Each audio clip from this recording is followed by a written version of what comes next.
I grew up in eastern Ohio, down Appalachia. It's the edge of Appalachia, and but it was a great place to grow up. I mean, it really was, because it was a small town, the kind of area that you can leave your doors unlocked, where you know all your neighbors and everything. And I still know a lot of people there. I get back very regularly. My mother still lives there. She's 92. And but when I grew up, I have an older sister and a younger brother. And my dad worked at a chemical factory in Moundsville, West Virginia, across the river, and my mom worked in a coal mine, not actually in the mine, but she worked on insurance claims for the coal miners. But growing up, we didn't really have much. I mean, I don't think I realized how poor we were until I moved to Columbus and saw the difference. I went to a Catholic school, and which was a stretch because my parents had to actually take a bank loan to pay for us to go through school, which is kind of hard to believe in retrospect, but that was just the way it was. After high school, I worked for a year to save money. Then I ended up at Ohio State and entered the architecture program here. While I was working through school, I always had 2 jobs while I was going to school, and then a couple of summers I worked even 3 jobs just to make ends meet. I think my interest started when I was a kid. I had an uncle who was a carpenter, and I was around construction, and then my dad really did all of the work at our house because we didn't have the money, and he would do remodeling. So I was kind of always around construction, and I really liked it. But I also, like with architecture, you really have to enjoy art as well as math and science. So that was another thing that I liked. So I kind of had the right interest for it. And that led me, originally I was going to go to school to be a commercial artist, but then when I found out more about architecture and what it was about, that was an easy sell for me. And so that was what led me to Ohio State. I looked at several schools, and this sounds terrible now, but I had it down to Kent State and Ohio State, and then Ohio State had a better football team, so I thought, okay, that's the one I'll choose. So not exactly the kind of advice I give my kids, but that was what led me here. And they actually did and do have a very good program, so I was very lucky to have that close by in a state college. There's a lot of reasons underneath it there, but primarily, I have an awful lot of concerns about this country. And I love this country. It means an awful lot to me. Like most of us, we have immigrants, in other generations. My grandparents were immigrants, and I hear all the stories about what it was like there compared to here. And I had a lot of opportunities, when I grew up. I mean, we didn't have money, we didn't have contacts, but opportunity-wise, when I worked hard at something, people would say, okay, yeah, we'll give you a shot at this. And a lot of those opportunities have gone away. I've seen everything that I've been able to accomplish by hard work and achieve things. So I'm very fortunate that I'm at a point now where I don't have to worry about money. I have a nice home, I've got nice cars, I've got a lot of the things that we all dream about. In fact, I could quit working today and I'd be fine. But I see a lot of other people that don't have those sort of things, and their opportunities are getting cut off one after another after another. And when I first went into this about 5 months ago, I guess, I was actually looking to see who I might support. I wasn't looking to run. And I really felt very strongly that we need somebody from the business world to come in. I'm a businessman. I've got my architecture business. I've got some other businesses that are related to construction, and I've also got some interests that are outside of this area. And when I looked at everybody, and I know this is an overused term, but there are a number of career politicians that are running. People that, they're nice people personally. I've gotten to know a lot of the other candidates, but they're really kind of focused on themselves. This is their next career move. They're getting term limited, maybe in the state house. They're at a township level, but they want to jump up to something big since the opportunity has arisen. And that's not the kind of person I want there. And I feel like, especially if you look recently, we look at the spending bill that was passed, that was out of sight. I'm thrilled with the tax cuts. I mean, I supported that very much so. but we're not even close to where we need to be in Washington. So I felt like I got to the point where I felt like, okay, none of these people that I'm looking at that are running are the right people. At the same time, a lot of people were encouraging me. They said, well, hey, you're the right person we need right now. So I finally, at the end of last year, I decided, they're probably right. This is what I need to do. If somebody's going to get this done, the old saying, if you're going to get it done, you need to do it yourself. My main issue really revolves around jobs. And everybody says, okay, we need jobs, but how many people actually know how to create the jobs? The government does it, but I do know how to create the environment. I realize what regulations need to be eliminated to make it easier for businesses to operate. And I think as a congressman, I think that just by participating, to working with the communities, when they're entertaining companies to come into the district, that if I'm there, if I help to put a little pressure on some of the people and encourage them to come into this district, I think I can be very valuable from that standpoint, because I do know what it takes to create jobs. And over the years, I've either directly or indirectly probably created 1,000 jobs over the years. To me, the connection is the keystone is we get people to work, we get them good jobs where they can save money, support their families, have benefits. Then I think we can we'll be able to make it easier to deal with the drug problems, to deal with some of the infrastructure problems, a lot of the other things that we know are very important in the community, healthcare.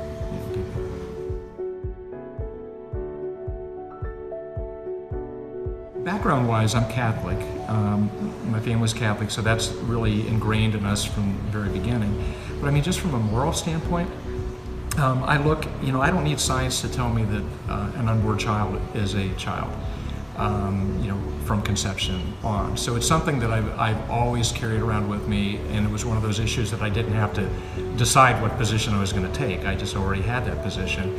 And I find it really distressing when it comes to abortion, because it's like, okay, these are the most vulnerable people that there are. They can't defend themselves, they can't voice their opinion, they can't choose what happens to them, and they're being taken advantage of. And I strongly believe that historians one day are going to look back at our generation and our era, and despite our advances in technology and in science and medicine, all these things, they're going to look at us and they're going to say, this is the generation, this is the society that killed children, because we've institutionalized, I don't know how else to explain it, we've institutionalized the murder of children. And that's really distressing to me, because I feel like the sooner we stop that, the sooner we're going to save lives. And it's that important to me. And if I wasn't pro-life, I wouldn't vote for myself. That's what it comes down to. To vote for me, I have, on a practical standpoint, coming from the business world, I have a very acute understanding of what it takes to set budgets, to manage budgets. That's a lot of the practical day-to-day activities in Congress, and to adhere to budgets. And there's a lot of people in Congress that don't know how to do that, or they know how to do it, but they refuse to do it. I also don't owe anybody. I've self-funded my campaign, to this point anyway, other than just some individual people that have given donations. But I don't owe anybody. I don't owe any lobbyists. I don't owe anybody within the party anything. So I can think independently. Also, it's real important for people to understand that I never intended to be run for Congress, and that's never been a lifelong dream of mine. The only reason I'm running is because I feel that I do have certain experiences and skills that I can fix some of the problems that we have. As I had mentioned earlier, the jobs are very important. That's my promise. One of the things that I've noticed, because I have gotten to know all the other candidates through this process, is one thing that I've noticed is every single candidate except me has been only talking about national issues. Those are important. When you're in Congress, don't get me wrong, we have to deal with national issues, but it's more important in the House of Representatives, I think, to deal with local issues. And the jobs, the drug crisis that we have, the fact that many people in our district they can't afford health care, even basic health care like vaccinations. And one of the things that I bring in as an architect is that through my career and my business, I deal with people from a wide variety of people, from a lot of different backgrounds, a lot of different economic levels, It's just the nature of the architecture and construction business, particularly the architecture side, that I deal with a wide variety of people. Now our district, our congressional district 12, is very wide. We go from places like the city of Delaware and southern Delaware County, which is the wealthiest county in Ohio, to places out in Muskingum County, Morrow County, where you have some communities that are some of the poorest ones in the state, and everything in between. And I think that in Congress we need somebody that needs to be able to deal with all of these different people and the needs that they have locally. And I can bring that to the table. I know I can bring that. I have a long track record, a 40-year track record of being successful and being effective in everything that I do. My proposal is different. In fact, it's a proposal that I did. We actually developed it in March. I think we kind of brought it to the surface in March of 2016, before President Trump was even nominated as the party candidate.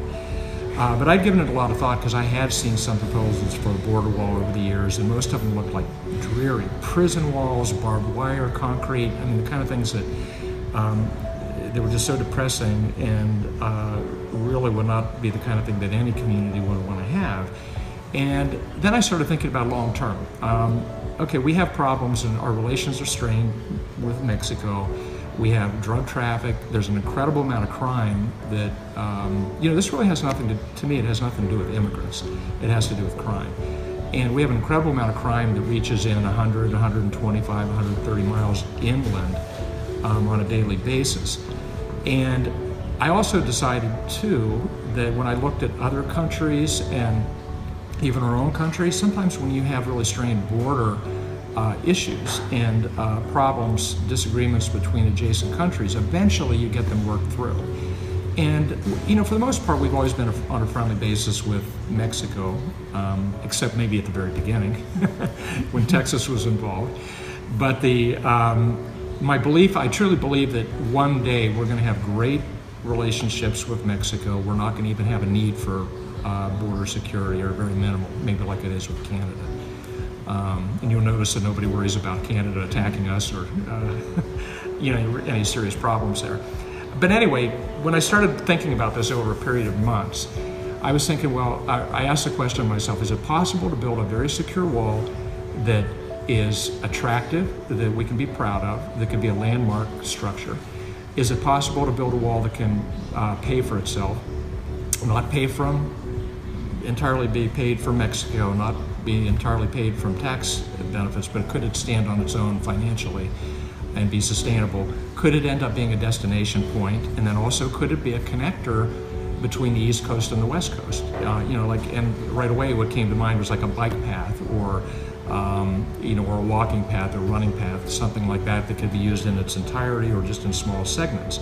So I got to work on it and I did some concepts, and then I brought in some financial people, some policy people that deal with government policy, economic policy. I brought in some engineers, and I also talked to some manufacturing people, because I felt that if this was a good idea and people were going to latch onto it, it has to have the participation and the buy-in from every state. And so I started to look at it from the standpoint of could we do something that would actually work the way that I envisioned it, and then could it be built, or could every state benefit from it in terms of creating jobs, and whether it be on the manufacturing end of it, whether it be in some other component that goes into it. So when it all came said and done, we got it to the point where our studies were showing that, yeah, this makes sense. I think this is doable. It's not some just crazy idea, that some guy in Ohio came up with. And we put pencil to paper and refined it. And basically what we came up with, the best way I can describe it, is that it's sort of a cross between a Roman viaduct and the Great Wall of China. The Roman viaduct, at the time, the only reason it was really built was to transport utilities. It brought water into the urban areas, and it ended up being a very attractive structure that we really value today. The Great Wall of China is gorgeous, but it was a military wall. It was a border wall And it had a walking area on top so the troops can move and guards can move back and forth very easily. But it's a tourist attraction today. I mean, and a lot of it, you know, I don't know, it gains over 1 million or 2 million visitors every year at least. So all these things were kind of coming together where I thought, okay, this is the model. I think this would make a good model. The viaduct, I mean the viaduct from the standpoint that I've designed a wall that will transport, not only be a wall, but it'll transport water, electricity, natural gas, oil going through that could be where any of the communities on either side of the border could purchase utilities from the wall to help benefit, you know, their own towns. And then also it's wide enough where it can handle a bike path and running path and walking areas so that people can use it either for tourist purposes or to actually use it to get from one area to the next, one town to the next, whatever the case might be. And then architecturally, I think it's a very attractive design. It's something that looks good close up from further away. We also have interesting things that we've put into it, like an irrigation system so that we can actually plant trees on top of the wall, so there is some shade, and also use solar to help power some of the lighting and some of the power needs that the wall itself would have to have. So that, in a nutshell, is sort of the construction of it. Everybody, when I first talked to people about it, the first thing they want to know was who's going to pay for it and how it's going to get paid for. Well, my feeling was that if we did a good enough job on it and we did our job properly, and there's been so much support for the wall across the country that people would be willing to buy stock in it and to buy shares of stock, not necessarily to get a return on their money, but just so that they can own us, and we would issue stock certificates. And it's something that they could pass down, you know, through their family, that they would own a piece of it. Then getting back to all of those utilities, those are a great source of revenue. Plus, I have right now, it's been a while since I did this, so I forget exactly how many border crossings that we have. But the number of border crossings that I have in that wall are increased at least by 20-fold. In other words, it needs to be secure, but I wanted to create it in such a way that people can move back and forth on a daily basis to and from jobs, whether it's Mexicans coming to the United States or people in the United States going to Mexico to work. But every time they cross the border, a fare would have to be paid, you know, just like a toll bridge or a toll road. And that can generate quite a bit of money. We actually did studies on estimating how many people cross the border, what an appropriate rate would be, and we did a pretty good financial analysis. And what that analysis showed us is that we could raise a significant amount of money to build the wall. We would clearly need some help, maybe loans from the federal government in order to get it done, but the operating costs could easily be handled. To handle all of those things that we need to keep the wall maintained, to keep it running, and also pay for the security that would go on it. So it's a lot different direction than just a wall, for security. And I think it really makes a lot of sense.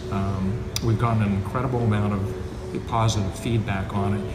And what's really even been interesting is there have been people that have been adamantly opposed to the wall, but then once they've seen our design and they've given me an opportunity to explain what is involved, we've won a lot of people over that were against it because they're saying, well, wait a minute, this isn't a wall, it's a bridge. And I said, that's the whole point, is we're providing security, but we're trying to create a bridge between the two countries.